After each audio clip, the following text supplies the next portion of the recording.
Paz do Senhor, meus irmãos.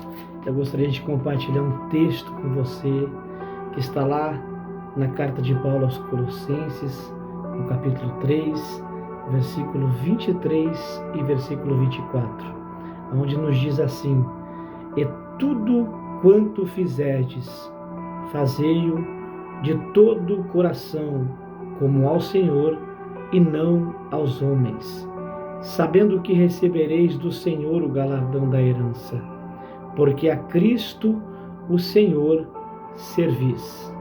Ou seja, Paulo está dizendo ao povo de Colosso, na carta aos Colossenses: tudo quanto fizerdes, tudo quanto você trabalhar na obra de Deus, para o reino de Deus, faça de todo o seu coração, com alegria, porque você está fazendo para Deus. Limpar a igreja, limpe para Deus. Diaconato, servir a igreja, ser despenseiro de Deus, sirva para Deus, sabendo que está servindo para Jesus. Você, obreiro, continue sendo obreiro, ajudando, auxiliando a vossa liderança, sabendo que está fazendo segundo a palavra de Deus para o Senhor Jesus. Você, pastor, você, liderança eclesiástica, continue pastoreando, continue, mesmo às vezes com as feridas, com os obstáculos, dificuldades, mas sempre olhando para Jesus, sabendo que estamos fazendo é para o Senhor Jesus.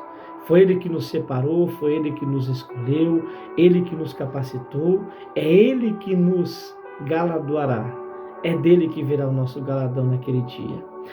O autor da carta aos Hebreus vai dizer no capítulo 12 que nós corremos uma grande maratona, que nós estamos rodeados de uma grande nuvem de testemunhas, a qual nos cercam, sabendo que não nos embaraçamos mais com as coisas desta terra. Já vencemos o pecado, os erros que cometemos já fomos perdoados, mas o autor vai continuar no versículo 2 e dizendo: olhando, fitando os nossos olhos para o autor e consumador da nossa fé, que é o Senhor Jesus Cristo. A Bíblia diz, depois da primeira multiplicação dos pães e dos peixes, que está em Mateus capítulo 14, João 6 e Marcos capítulo 6. O texto vai dizer que Jesus, depois da primeira multiplicação, ele obriga, constrange os discípulos a subirem um barco e atravessarem para outra banda, para o lado de Betsaida. Já é tarde, é quarta vigília. A Bíblia diz que eles estão com medo, porque o vento é forte e as ondas estão fazendo o barco tremer e amedrontando os discípulos, mesmo sendo eles experientes na arte marítima, como Pedro, João, André, Tiago e outros. Só que a Bíblia diz que quem vem por cima daquilo que está lhe causando os problemas, Jesus, ele vem sobre as ondas que estão causando medo nos discípulos.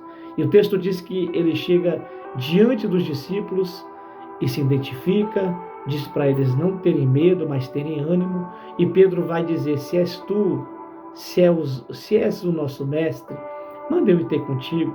E a Bíblia diz, em Mateus capítulo 14, que Pedro começa a andar sobre as águas. Só que Pedro começa a andar sobre as águas fitando, olhando atentamente aquele que lhe chamou, aquele que lhe ordenou a andar, que é Jesus Cristo de Nazaré.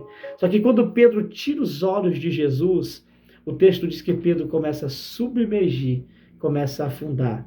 Ou seja, não tire os olhos de Jesus. Tem pessoas que pararam na caminhada, tem pessoas que desistiram na caminhada, tem pessoas que estão na caminhada, mas já desistiram porque tiraram os olhos de Jesus. Então a palavra de hoje é: faça sempre para Jesus, faça sempre para o Senhor e nunca tire os olhos dele.